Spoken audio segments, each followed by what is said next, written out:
Assalamualaikum warahmatullahi wabarakatuh. Jumpa lagi dengan saya. Nah, sekarang kita masuk ke fase yang keempat dari kitab Nahwul Qulub, ya. Langsung saja kita mulai. Bismillahirrahmanirrahim. Faslun. Wal kalamu al-mufidu makana isman wa isman aw fi'lan wa isman wa ma'adahu minal aqsami ghairu mufidin. Nah, dalam bahasa Arab ada yang namanya kalam, dan yang namanya kalam itu pasti memberikan yang namanya faedah. Ya kan? Nah, susunan kalam itu paling minimalnya setidaknya itu terdiri dari isman wa isman. Kalimat isim dengan kalimat isim. Kemarin sudah saya contohkan seperti zaidun qaimun. Ya. Au fi'lan wa isman, atau minimal itu fi'il dan isim. Contohnya seperti koma zaidun. Sehingga dari situ kita bisa tahu bahwa jumlah itu setidaknya ada dua, yaitu jumlah ismiyah dengan jumlah fi'liyah. Itu dalam nahwu. Nah, kemudian selain jumlah ismiyah serta jumlah fi'liyah, ya, atau selain jumlah yang terdiri dari isim dan isim atau fi'il dan isim, maka itu tidak disebut sebagai kalam, atau jumlah tersebut itu adalah jumlah yang ghairu mufidah. Misalkan huruf dengan isim seperti fi zaidin, itu tidak disebut sebagai kalam yang mufid. Atau huruf dengan fi'il, contohnya seperti layat ribu. Nah, itu juga tidak disebut sebagai kalam, ya. Nah, itu dalam ilmu nahwu. Kemudian di alinea yang kedua, wa fi nahwil qalbi, dalam nahwu hati, mufidun wa ghairu mufidin. Nah, ada juga kalam yang mufid serta kalam yang tidak mufid. Fa ghairu mufidi, yang pertama yang tidak mufid dulu adalah ma laisa lillahi. Adalah omongan yang tidak ada unsur Allahnya di situ. Kalau terjemahan saya, ya. Kalau terjemah biasa kan ma adalah omongan, laisa kang ora ono apa ma lillahi iku maring Allah, gitu kan. Tapi di sini saya terjemahkan omongan yang tidak ada unsur Allahnya di situ. Jadi pure masalah dunia atau masalah hawa nafsu, ya. Pokok itu tidak ada ingat atau menyebut lafaz Allah di situ. Misalkan kita mandi, ya, mandi biasa. Maka ketika mandi itu tidak ada niat lillahi ta'ala, hanya mandi biasa, maka mandi tersebut itu hitungannya seperti kebiasaan, sama seperti orang kafir. Orang kafir juga mandi, kita juga mandi. Orang kafir duduk, kita juga duduk. Tapi kalau kita niati lillahi ta'ala, maka mandi kita itu menjadi ibadah, duduk kita menjadi ibadah. Ya, nah, itu bedanya. Wal mufidu, sedangkan omongan yang mufid, yang berfaedah adalah ma yusma'u minal haqqi, adalah omongan yang didengar dari Allah. Misalkan saya contohkan Al-Quran. Al-Quran itu datang dari Allah, zat yang maha hak, yang turun melalui perantara malaikat Jibril, diterima oleh Nabi Muhammad SAW dan disampaikan kepada kita sebagai umatnya. Itu adalah kalam yang mufid. Atau omongan yang mana orang itu menyampaikan al-haq, kebenaran, ya. Jadi mengajak kepada kebenaran itu merupakan omongan yang mufid karena memberikan faedah. Dalam urusan keimanan itu kan kita mengenal ada 77 cabang keimanan. Yang cabang yang paling tinggi adalah qaulu la ilaha illallah, ya.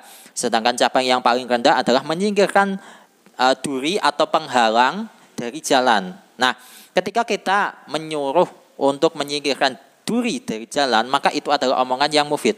Karena kalau seandainya duri itu tidak disingkirkan dari jalan, maka itu bisa melukai, setidaknya misalkan melukai kaki. Kalau kaki itu sampai kena luka atau tetanus, ya bahasanya, itu menghabiskan biaya pengobatan berapa ratus ribu atau berapa juta. Nah, itu omongan singkirkan duri itu dari jalan itu juga termasuk omongan yang mufid, memberikan faedah. Kemudian wa masiwahu falagwun. Nah, selain yang tadi, selain omongan yang mufid, maka itu disebut lagwun, omongan yang tidak ada gunanya. Dan merupakan ciri-ciri orang yang mukmin adalah walladzina hum 'anil lagwi mu'ridun, yaitu orang-orang yang menghindari omongan yang tidak ada gunanya. Ya, itu ciri-ciri orang yang mukmin. Kemudian di alinea yang terakhir adalah wa yuqalu al-mufidu imma dalla 'ala dzati. Dikatakan omongan yang berfaedah itu ada kalanya menunjukkan kepada zat. Di sini saya arahkan khusus satu pengarahan, nanti kalau kalian punya versi kalian sendiri nggak apa-apa. Jadi omongan yang berfaedah itu ada kalanya menunjukkan kepada zat Allah. Jadi kita menyebut Allah, ya, itu pasti omongan yang berfaedah. Misalkan seperti la ilaha illallah, ya. Kita menuhankan Allah, itu pasti omongan yang berfaedah. Karena memang ucapan la ilaha illallah itu mesti benar, ya. Kemudian au asyara illa sifati, atau menunjukkan kepada sifat-sifat Allah, ya. Misalkan saya bacakan kayak surat Al-Ikhlas, qul huwallahu ahad, Allahus samad, lam yalid walam yulad walam yakul lahu kufuwan ahad.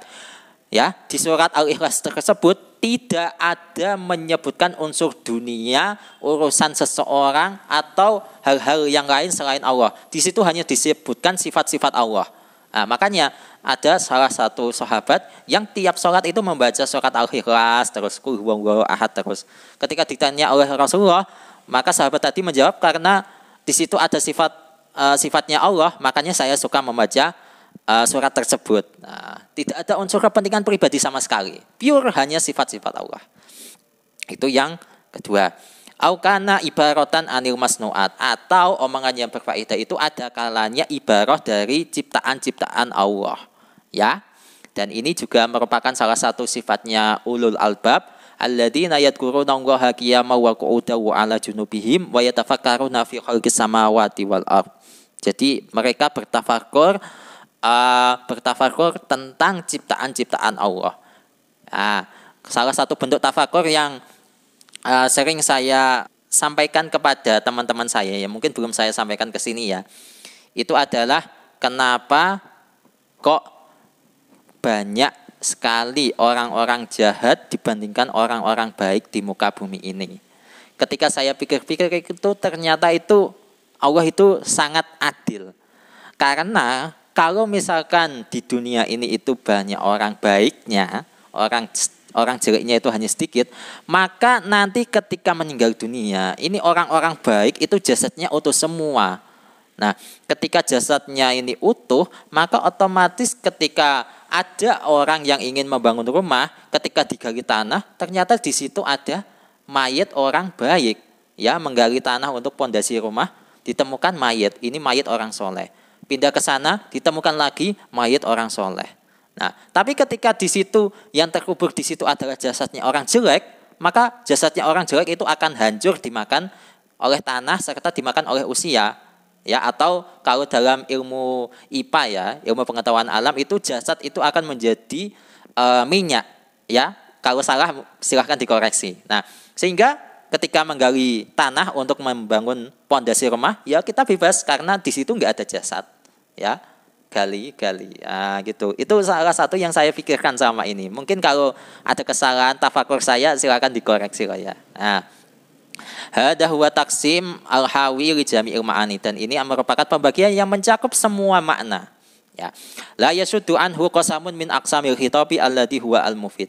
Nah, manakala ada omongan yang di situ disertakan dengan lafaz Allah atau ismullah, maka di situ akan menjadi omongan yang mufid. Ya, sehingga wiridan kita adalah bismillahilladzi la yadurru ma'asmihi syai'un fil ardi wala fis sama'i wa huwas samiul alim. Nah, gitu. Jadi sekian dulu untuk pembahasan pasal yang keempat kali ini. Wallahu a'lam bishawab. Semoga ini bermanfaat. Kalau ada misalkan kesalahan penyampaian atau kesalahan penjelasan, saya mohon maaf yang sebesar-besarnya. Dan untuk pasal yang kelima akan kita bahas di video selanjutnya. Wassalamualaikum warahmatullahi wabarakatuh.